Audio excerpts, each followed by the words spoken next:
There's no feeling more intense than starting over. If you deleted your homework the day before it was due, as I have, or if you left your wallet at home and you have to go back after spending an hour in the commute. If you won some money at the casino and then put all your winnings on red but it came up black. If you got your best shirt dry cleaned before a wedding and then immediately dropped food on it. If you won an argument with a friend and then later discovered that they just returned to their original view. Starting over is harder than starting up. If you're not ready for that, like if you've already had a bad day, then what you're about to go through might be too much. Feel free to go away and come back. I'll be here. Alright, thanks for coming with me on this trip. I'll understand if you have to take a break at any point. Just find a safe place to stop and quit the game.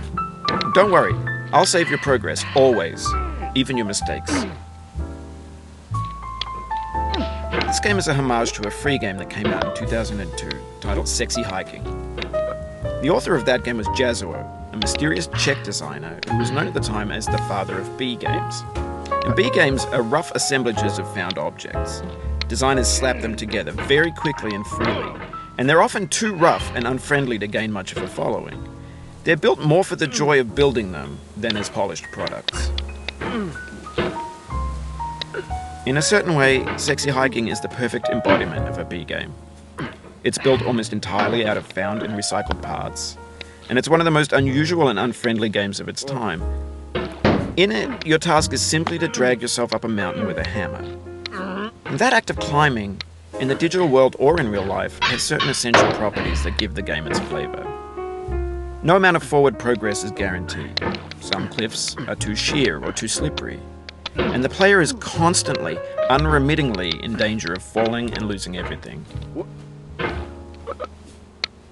Anyway, when you start Sexy Hiking, you're standing next to this dead tree that blocks the way to the entire rest of the game. It might take you an hour to get over that tree, and a lot of people never got past it. You prod and you poke at it, exploring the limits of your reach and your strength, trying to find a way up and over. And there's a sense of truth in that lack of compromise.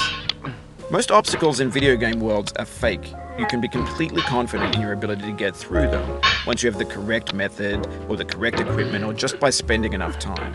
In that sense, every pixelated obstacle in Sexy Hiking is real. The obstacles in Sexy Hiking are unyielding, and that makes the game uniquely frustrating. But I'm not sure Jazzuo intended to make a frustrating game. The frustration is just essential to the act of climbing, and it's authentic to the process of building a game about climbing. A funny thing happened to me as I was building this mountain. I'd have an idea for a new obstacle, and I'd build it, test it, and it would usually turn out to be unreasonably hard. But I couldn't bring myself to make it easier. It already felt like my inability to get past the new obstacle was my fault as a player rather than as a builder. Imaginary mountains build themselves from our efforts to climb them, and it's our repeated attempts to reach the summit that turns those mountains into something real.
Oh, you just lost a lot of progress. That's a deep frustration, a real punch in the gut.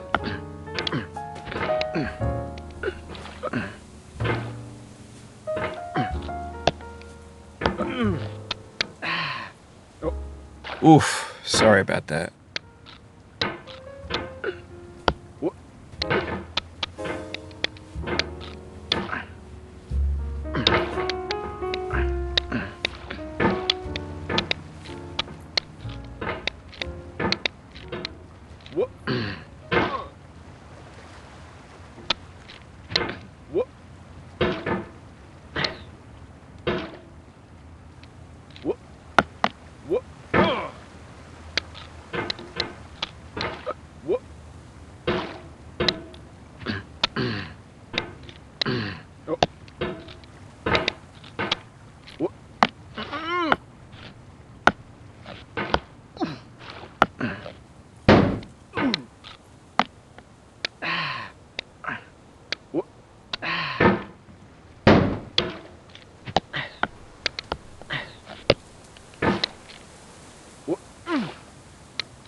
Oh, it happened again.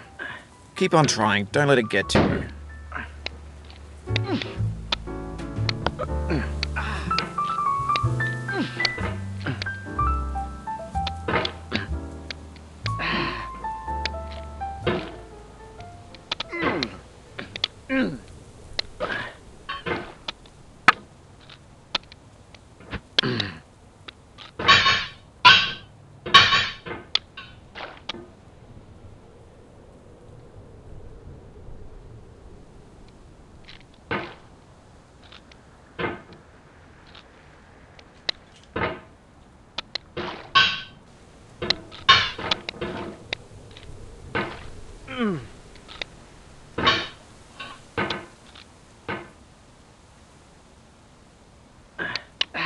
When you're building a video game world, you're building with ideas. And that can be like working with quickset cement. You mold your ideas into a certain shape that can be played with, and in the process of playing with them, they begin to harden and set until they're immutable, like rock. And at that point, you can't change the world, not without breaking it into pieces and starting fresh with new ideas.